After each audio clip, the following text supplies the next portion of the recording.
자족과 안정에 관한 얘기인데 오늘은 자족에 관한 얘기를 좀 나눠야 될 것 같아요. 이 자족에 관한 얘기는 이 자족에 대한 깨달음을 깊이 깨달은 분이 역시 사도 바울이죠. 그래서 빌립보서 4장 11절 12절에 보게 되면 자족에 관한 얘기를 나오고 있어요.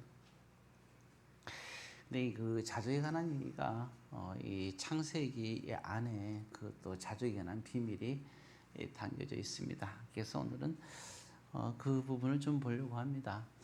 우리가 만족한다는 것하고 자족한다는 건 차이가 있어요. 우리가 인간의 그런 본능에서는 다 만족하려고 살죠. 만족하기 원해요. 무엇을 먹든 무엇을 하든 또 목적이 이루어질 때 다 만족하기를 바라는데요. 그런데 그 믿음의 사람들은 자족하며 살아야 됩니다. 그래서 우리가 세상의 눈으로 볼 때 우리가 하고 믿음의 눈으로 볼 때가 달라요. 그래서 우리가 믿음의 눈은 무엇을 한 믿음의 눈이랄까 할 때요. 믿음이라는 것도 온전한 믿음이 되어야 되는데 하나님의 눈으로 볼 수 있는 힘이 있어야 되죠. 그래서 우리가 하나님의 눈을 갖고 살아가는 사람들, 그런 사람들은 자족하며 사는 것이 그것이 또 가장 우리에게 하나님께서 원하신 것이다 생각할 수 있습니다. 자, 한 예를 들게 되면 자 어떤 사람이 있다고 생각을 해봅시다. 보게 되면 근데 어떤 한 사람을 뭐 특정 지을 필요는 없고 한 사람이 됐을 때 보통 이 사람이 저가 될 수 있고 여러분도 될 수 있잖아요. 요한복음 8장에 보게 되면 가늠한 여인과 많은 사람들이 등장하고 있어요. 근데 하나같이 그 모든 사람들의 공통된 게 뭐냐면 그 사람들의 삶 속에 늘 죄가 있다는 거예요. 그리고 한 부분은 또 의로운 일을 행하는 사람도 있죠. 뭐 이사야 선지자 같은 경우도 하나님을 이제 만나는 자리가 있었잖아요. 이사야서 6장에 보게 되면 그는 굉장히 심각하게 하나님 만날 때 난 이제 죽게 됐구나 고백하는 장면이 나오죠. 개탄과 한탄을 합니다. 왜냐하면 자신이 죄인인 걸 아니까. 위대한 어느 사람이라 하더라도 죄가 없는 사람은 아무도 없잖아요. 반면에 또 좋은 또 의로운 부분도 있는 것도 사실이에요. 그렇잖아요. 뭐 어떤 사람에 따라서는 의로운 것이 많은 사람이 있고 어떤 사람은 또 죄진 것이 많은 사람도 있고 다 저마다 마찬가지입니다. 자, 근데 참 재밌는 건 뭐냐? 그래서 인간은 워낙 선과 악을 갖고 있어요. 그래서 우리가 악을 죄라고 한다면 근데 참 재밌는 건 하나님이 저나 여러분들을 볼 때 우리를 어떻게 보십니까? 우리를 선과 악의 두 가지 있는 우리 존재를 악하다고 봅니까? 아니면 선하다고 보십니까? 즉 우리를 의인으로 볼까요? 죄인으로 볼까요? 우리는 명확하게 알고 있죠. 하나님은 저와 여러분들을 향해서 의인이라고 얘기하고 있습니다. 놀라운 일이죠. 근데 세상 사람들은 우리를 볼 때 그러면 어떻게 볼까요? 아니면 옆에 사람들이 서로 볼 때 어떻게 볼까요? 우리는 잘 알고 있어요. 그 사람의 과거를 잘 알고 있습니다. 모르는 사람도 있겠죠. 만약 안다고 가정하면 그 사람이 어떤 죄를 지은 것을 우리가 안다고 하면 우리는 생각해요. 몇 년을 살았던 그 중에서 우리가 어느 순간에 지은 죄가 있다 하면 그들은 우리를 어떻게 얘기할까요? 죄인이라고 얘기합니다. 그렇지 않습니까? 죄인이다 라고 얘기를 해요. 그게 세상 사람들의 눈이에요. 저는 죄인이지. 그쵸? 요한복음 8장에 한 여인을 가리켜서 모든 사람들은 말하기를 죄인이라고 얘기를 하고 있어요.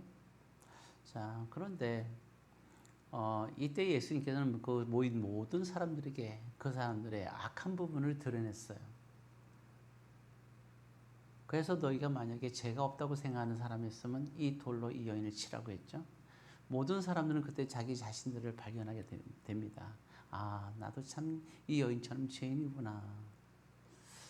근데 중요한 거는 저와 여러분들도 마찬가지예요. 거기에 그 가늠한 여인에 둘러싼 그 사람들이나 저나 여러분들은 마찬가지로 같이 우리도 둘러싸고 있는 거예요. 그래서 우리가 누군가를 죄인이라고 칭하기 전에 우리 자신들을 살펴볼 수 있어야 됩니다. 예수님은 그 순간에 자신을 살펴보도록 하셨어요. 그렇죠. 우리는 선과 악을 같이 갖고 있는 존재입니다. 우리는 죄를 지은 존재고 우리는 또 하나님의 뜻대로 살아가려는 삶을 살았던 존재이고 이 두 가지가 우리는 공존하고 있어요. 근데 하나님께서는 우리를 뭐라 그러시냐?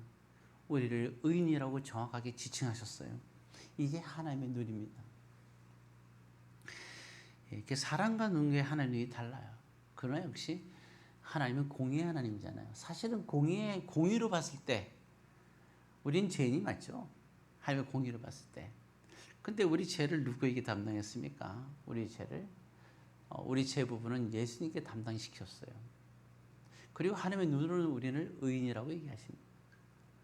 우리가 일주일간의 삶을 살면서 죄를 짓고 살았지만 하나님은 여전히 우리를 의인이라고 얘기하세요. 이게 바로 하나님의 눈이라는 겁니다. 이게 달라요. 예, 그래서 이 세상은 참 악한 사람들이 많은데 예수를 믿지 않는 거예요. 예수를 믿고 의인이 돼야 되는데 예수를 안 믿으니 제 문제가 해결되지 않잖아요. 그러니까 하나님의 의인이라고 부르고 싶은데 기회를 안 줘요. 하나님이 기회를 주지 않는 게 아니라 사람들이 기회를 안 줘요.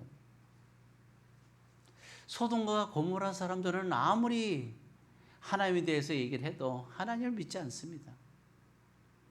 그래서 마태복음 11장에 보게 되면 소돔과 고모라에 대한 얘기를 하셔요. 예수님이. 그리고 안타까워합니다. 그러면서 제자들에게 하시는 말씀이 이때 중요한 말씀이 마태복음 11장 28절의 말씀이 바로 이때 얘기하시는 거예요. 수고하고 무거운 짐진 자들아 다 내게로 오라. 제 무게가 제일 무겁거든요. 그렇지 않습니까? 그것도 사랑하는 사람 앞에서 내가 죄를 졌을 때가 제일 마음이 괴롭잖아요. 그런 것처럼 하나님 앞에 죄를 지었을 때 우리가 제일 마음이 무거운 거예요. 근데 이때 예수님께서는 말씀하시는 거죠. 수고하고 무거운 짐진 자들아 죄의 짐을 가지고 내게 오라는 거예요. 내가 다 담당하고 너희를 그 짐을 내가 대신 지고 너희를 쉬게 하겠다. 그러면서 내가 너희에게 맡기는 짐을 져라. 내가 너희에게 맡기는 짐은 가볍고 쉽다라고 얘기를 합니다. 예. 그래서 이와 같이 하나님의 눈과 사람의 눈의 차이가 있다 하는 걸 말씀드린 거고, 그래서 제가 말씀드린 건 그래요. 그러면 우리가 처음으로 다시 돌아왔을 때 자족하는 삶과 만족하는 삶, 만족이라는 것은 세상 사람들이 추구하는 것이 만족입니다. 그러나 하나님께서 우리에게 요구하는 것은 자족이에요. 거기서 큰 차이가 있어요. 자, 그러면 이제 과연 그러면 하나님이 우리에게 정말 자족하는 삶을 살기 원하셨느냐? 물론 사도 바울이 빌립보 4장에서 그 얘기를 했지만 사실 바울이 얘기하기 이전에 이미 이 창세기에서는 그 비밀이 나와 있습니다. 바울도 이걸 이렇게 알고 있었겠죠. 그러니까 이런 말을 또 했다 생각합니다. 자, 그러면 우리가 오늘 보게 되면 다시 얘기하면, 자, 천지를 창조하는 것이 지난번에 잠깐 반복되는 게 몇 가지가 있겠죠. 천지를 창조한 것이 며칠 동안 창조했느냐 하는 부분입니다. 자, 하나님께서 만드신 날짜는 창조하셨다, 만드셨다 같은 걸로 쓰입니다. 자, 그래 우리가 믿지 않는 사람들은 만들었다 그러면 뭐 과학자처럼 생각하지만 믿는 우리에게는 만들었다는 게 다 창조예요. 그래서 하나님께서 만드신 날은 우리가 잘 아는 대로 첫째 날부터 여섯째 날까지 만드셨죠. 그럼 만든 날이 다 끝났잖아요. 그러면 하나님께서 만든 날, 창조한 날은 그럼 여섯째 날 마쳤겠구나 이렇게 이해할 수가 있는데, 그러나 성경은 그렇게 얘기하고 있지 않거든요. 자, 몇째 날 마쳤다고 얘기하냐? 2장 2절에 보게 되면 그 말이 나와 있습니다. 창세기 2장 2절을 우리가 다시 한번 읽어보도록 하겠습니다. 하나님이 그가 하시던 일을 일곱째 날에 마치시니, 그렇죠? 예, 만드시던 날이라고 말하지 않아요. 뭐라 했습니까? 하시던 일이라고 나와 있습니다. 그래서 창조의 완성은 7일입니다. 제 얘기가 아니에요. 성경에 나와 있잖아요. 하시던 일이 일곱째 날에 마치셨다 이렇게 나와 있어요. 그럼 이제 다시 보면 하나님 하신 일은 일곱째 날에 7일입니다. 그죠? 그럼 6일 동안 만드셨죠. 하루는 만들지 않으셨어요. 자, 이거를 우리가 큰 어떤 그 병이 있다고 생각해 보세요. 거기에 이제 표시 있어요. 1리터, 2리터, 3리터. 리터는 너무 크네요. 밀리리터. 1ml, 2ml 해갖고 몇 ml냐면 7ml까지가 차면 꽉 찬다고 생각해 보세요. 자, 이제 우리가 누가 너무 좋은 기름을 준대요. 아니면 좋은 꿀을 준대요. 자, 하나씩 병을 갖고 와라. 그래서 병을 이렇게 갖고 와요. 7리터까지 다 찬, 7ml까지 꽉 찬 걸 갖고 와요. 자, 여러분들은 얼마만큼 받으시겠습니까? 차고 넘치게 부어주세요. 예, 그렇지 않겠어요? 예, 이제 그런 같은 개념으로 생각하는 거예요. 근데 그러면 7칸이 딱 있다고 생각해요. 그럼 우리는 보통 7칸 꽉 채우잖아요. 아주 철철 넘치는 거 더 좋아하죠. 기왕이면. 우리 기도할 때 있잖아요. 하나님 물질을 달래도 하나님 그저 요만큼만 주세요 하는 사람들 없죠. 뭐 있는 사람도 있을 수 있겠죠. 근데 뭐예요? 차고도 넘치게 주세요. 이렇게 보통 기도하잖아요. 예. 안 그런가요? 저만 그런가요? 차고도 넘치게 주세요. 예. 근데 이제 그 보게 되면 7칸이 있는데 몇 번째 칸까지 만드셨어요? 6번째 칸까지 만드시고 한 칸은 남겨주시는 거예요. 이게 하나님께서 하신 일이에요. 비어있는 한 칸까지 만들어야 창조의 완성이 이루어지는 겁니다. 여기에서는 우리에게 좋은 교훈이 있어요. 그래서 7채까지 꽉 찼을 때는 만족이라는 거예요. 6채까지 칸을 비우고 한 칸을 비워놓는 거예요. 이 한 칸은 나의 것이라는 거예요. 나의 날, 하나님의 날이라는 거예요. 이 7채 칸 중에서 한 칸이 나의 날로 인정했을 때 6채 칸의 축복이 있는 거예요. 이게 창조의 원리예요. 이게 자족이에요. 우리는 하나님께 기도하며 살아갈 때도 이만큼이 채워져야 난 기쁨이 있다고 생각해요. 7채 칸까지 채워져야 기쁨이 있다고 생각을 해요. 6채까지 칸 채워지게 되면 6채까지 칸까지 채워진 것에 대해서 기뻐하지 않아요. 늘 뭐예요? 비어있는 한 칸 때문에 우리는 슬퍼해요. 하나님 우리에게 많은 것을 주셨어요. 근데 건강이란 한 칸을 안 주면 우리는 슬퍼해요. 우리에게 많은 것을 주셨어요. 근데 한 칸의 물질이 부족하다 생각하면 우리는 슬퍼해요. 모든 칸이 다 찼는데 한 칸의 사랑이라는 한 칸이 비면 우리는 슬퍼해요. 만족으로 살아가는 사람들. 그래서 우리가 하나님께 11조나 천년매로도 드리는 분이 있는데 그런 개념이에요. 우리가 자 그래서 이제 그러면 이제 우리가 남은 한 칸 이게 바로 그래서 7째 날에 마치셨다 하시는 겁니다. 그날을 우리는 뭐라 그러냐 안식일이라고 하는 거예요. 그래서 우리의 주일날 예배는 안식일의 의미가 있고 굉장히 중요한 의미가 있는 거예요. 일주일에 하루에 온전한 예배를 드림으로 인해서 우리의 모든 삶이 나의 삶이 하나님의 삶이 되고 내 삶을 하나님께서 책임져주는 삶이 되는 거예요. 그래서 우리가 주일은 굉장히 귀한 의미가 있다는 사실을 우리는 알아야 됩니다. 자, 그럼 이제 우리가 좀 더 이제 자족에 관한 얘기를 나누고 있는데요. 그래서 우리가 자족 하루의 의미를 생각하는데, 자, 그럼 이제 좀 더 이제 우리가 그럼 자족하는 신앙에 대해서 좀 살펴볼 필요가 있겠죠. 예, 자족하는 신앙에 대해서. 자, 그러면 우리가 제일 먼저 중요한 것에서 여러 가지가 있는데요. 보게 되면 우리가 전도서 3장 1절에 보게 되면 그런 말이 나옵니다. 자, 한번 찾을 분들은 빨리 찾는 분들은 좀 찾고 안 다른 분들은 또 이렇게 들으셔도 됩니다. 전도서 3장 1절에 보게 되면 950페이지 들어도 됩니다. 빨리 찾으면 찾고 읽습니다. 범사의 기한이 있고 천하만사가 다 때가 있나니 그렇죠? 자족하는 건 뭐냐면 우리가요 뭐 어떤 것이 우리가 이루어지는 때를 말하는 겁니다. 예. 우리는 항상 급하죠. 우리가 가만히 보면 운전할 때 그래요. 우리 가다가 이제 차선을 좌로나 우로나 이렇게 서로 이제 들어갈 때 꼭 사고가 많이 나죠. 그게 왜 그럴까요? 물론 여러 가지가 있지만 깜빡이 켜고 좀 한참 있다가 들어가면 되는데 바로 들어가요. 바로 들어간 사람, 깜빡이 켜면서 들어간 사람. 여유 있게 깜빡이 켠 다음에 좀 이따 들어가면 되잖아요. 근데 그새를 못 참고 들어가요. 지금 당장 들어가야 돼. 그럼 지금 들어갈 수 있어도 깜빡이 켜고 있다가 차들이 지나간 다음에 들어가도 되잖아요. 근데 마음에 여유가 없어요. 이게 그 때라는 걸 설명하기 위해서 제가 말씀을 드리는 겁니다. 항상 모든 건 마찬가지예요. 하나의 우리가 하나의 습관서부터 시작되는 겁니다. 그게 왜 중요하냐면요. 우리가 정말 소망하는 것들이 있어요. 하나님께 기도하는 것들이 있어요. 금방 이루어졌으면 좋겠죠.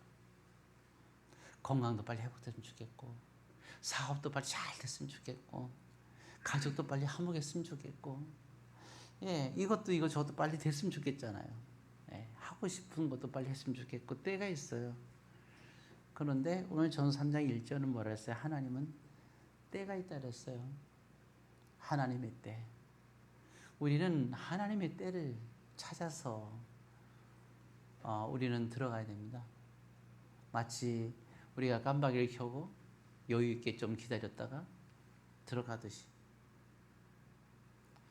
그래서 저는 생각할 때 그래요. 뭐 생활의 습관이야 여러분들이 결정할 일이지만 저는 가능하면 저도 그러지 못할 때가 있어요. 근데 깜빡이 켜고 들어갈 때는 가능하면 미리 켜고 들어가려고 합니다. 그래서 생각할 때 그런 거예요. 아, 하나님의 때가 있지. 그런 생각을 해요. 그래서 그때 그 순간 운전할 때도 하나님의 말씀과 은혜를 생각하는 거예요.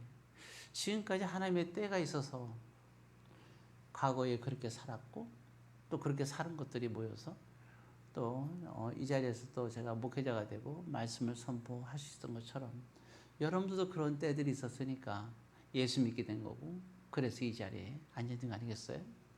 자, 뭐든지 하나님의 때가 있습니다. 그래서 하나님의 때를 기다리세요. 금방 내 뜻대로 안 된다고 해서 내 뜻대로 돼서 좋은 게 별로 없어요. 다 되면 뭐 하려고 해요? 여러분들이 한번 생각을 해보세요. 머릿속으로.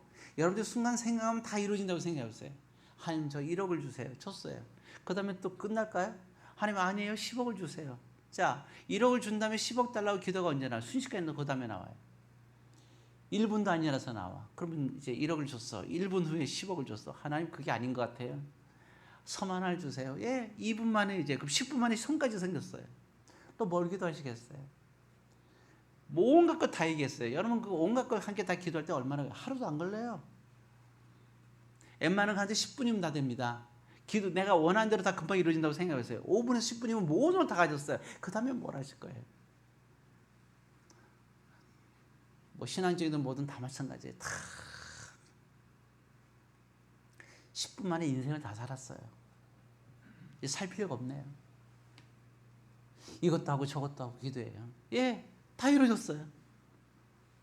거기 이런데 30분도 안 걸려요. 인생 다 살았잖아요. 좋은 가정도 좋고 뭐 좋은 남편과 아내도 좋고 다 있어요. 좋은 사업장도 좋고 다 이루어졌어요. 예, 하루에 영광 돌려 다 했어요. 그 생각에 하루도 안 걸려요. 하루 만에 우리 인생 다 사는 거예요. 그게 행복인가요? 원하는 대로 다 이루어졌는데 그건 뭐가 없어요? 하나님에 대한 우리의 믿음의 행위가 없잖아요.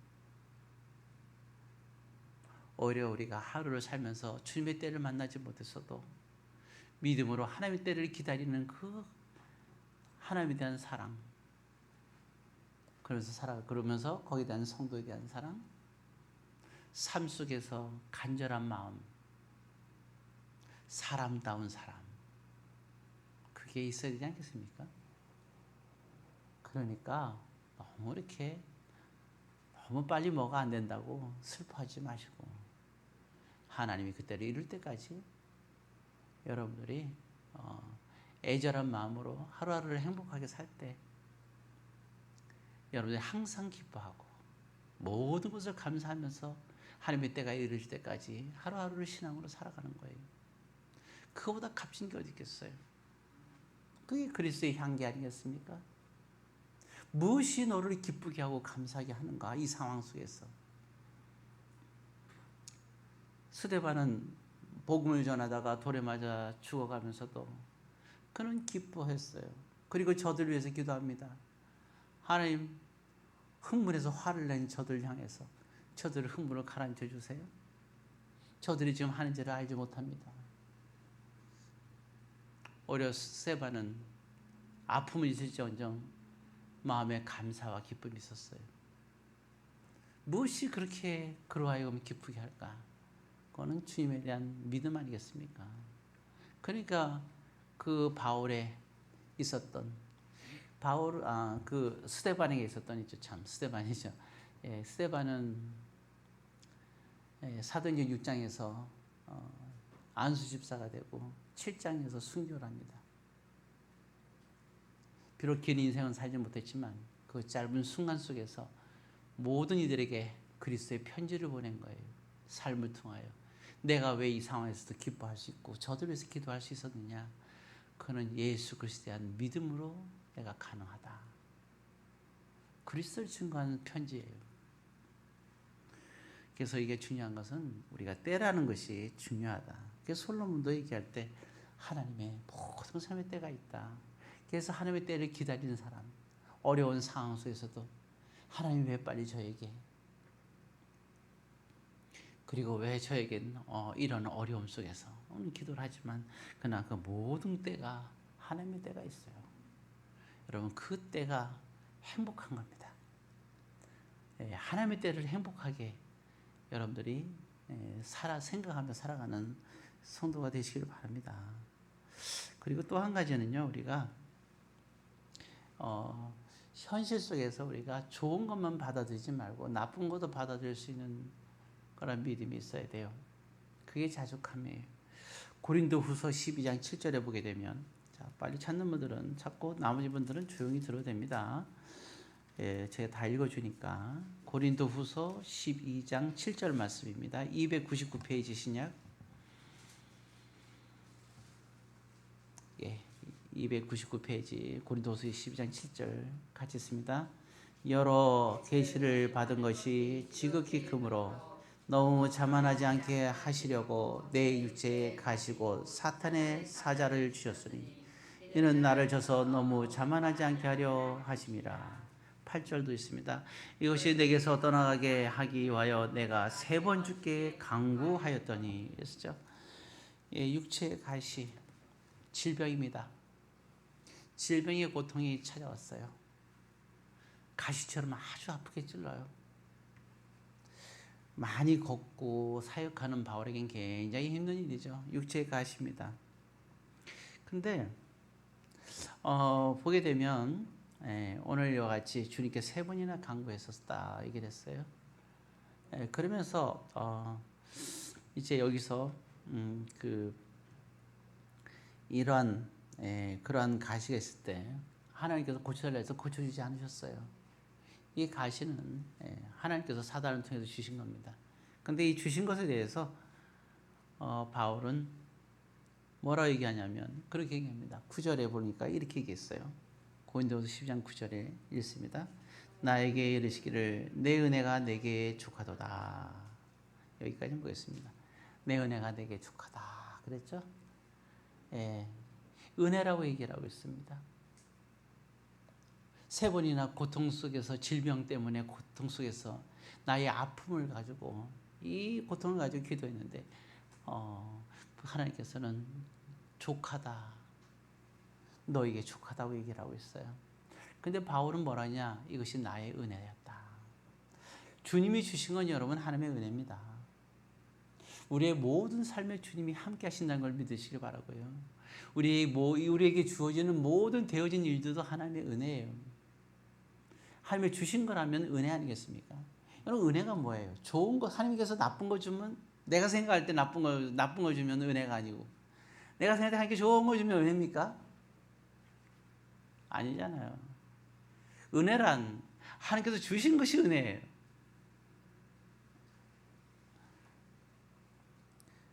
그래서 바울은 나의 은혜라고 얘기를 하고 있습니다. 그래서 우리는 받을 수 있는 신앙이 있어야 돼요. 하나님이 주신 거라면 우리는 받는 신앙이 있어야 됩니다. 왜냐하면 하나님이 바울에게 주신 계시가 너무 크단 말이에요. 그러니까 인간이 너무 큰 게 하나님의 계시를 받으니까 교만할 수도 있는 거예요. 그러니까 하나님이 가시를 주셨다는 거예요. 이 가시를 육체적인 질병을 생각하면서 자기의 한계를 느끼는 거죠. 모든 사람은 죽은 자도 막 살릴 수 있는 그런 능력이 있었단 말이죠.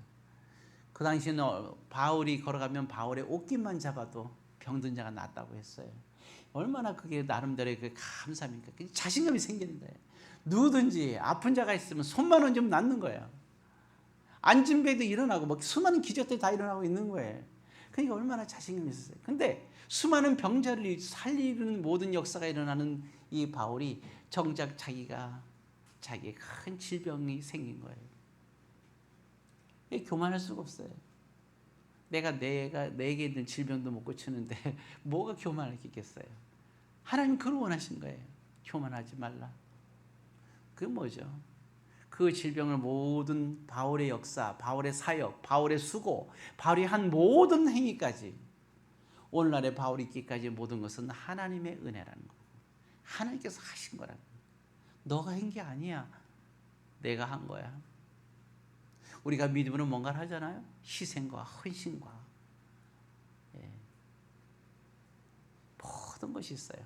오늘 또 맛있는 점심 식사 준비되는 이 모든 준비하는 모든 것들, 또 은혜로운 기도와 은혜로운 찬양, 이 모든 것 다 누가 했냐? 사실은 내가 한 것이 아니라, 이 모든 게 내가 한 것이 아니야. 이것이 모든 것이 누구의 은혜예요? 하나님의 은혜라고 고백할 수 있어야 됩니다. 하나님께서 하신 거예요. 나를 통하여 하나님께서 하신 거예요. 바울이 한 게 아니라 바울을 통해서 하나님께서 하신 거예요. 그래서 그런 거예요. 그래서 우리가 받아들이는 게 은혜가 되는 거예요. 여러분 지금 마음에 슬퍼하지 마세요. 사랑하는 사람이 옆에 없다 해서 슬퍼할 이유가 없어요. 왜? 그 모든 것도 누가 하신 거예요?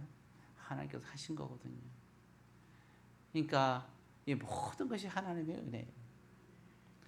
내가 지금 이 시간에 아직 예배가 덜 끝났는데 배가 고픈 것도 하나님의 은혜예요.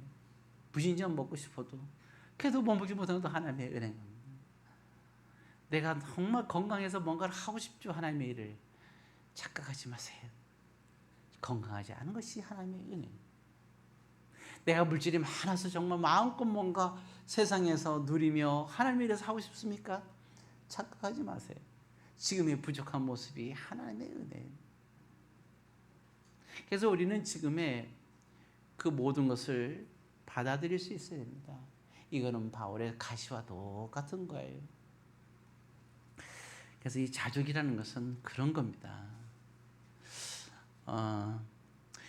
그래서 보게 되면요, 거기 12장 그 9절에 우리가 읽었죠. 9절을 다시 한번 읽고 마무리 짓겠습니다. 나에게 이르시기를 내 은혜가 내게 주거졌다. 이는 내 능력이 약한 데서 온전하여 짐이라 그랬습니다. 내가요 건강하고 내가 물질도 많고 내가 모든 여건이 다 된 상황이 됐어요. 그리고 나서 나의 하는 행동이 그는 하나님의 선을 벗어나는 거예요. 다 하나님 우리에게 맞게끔 하시는 거예요.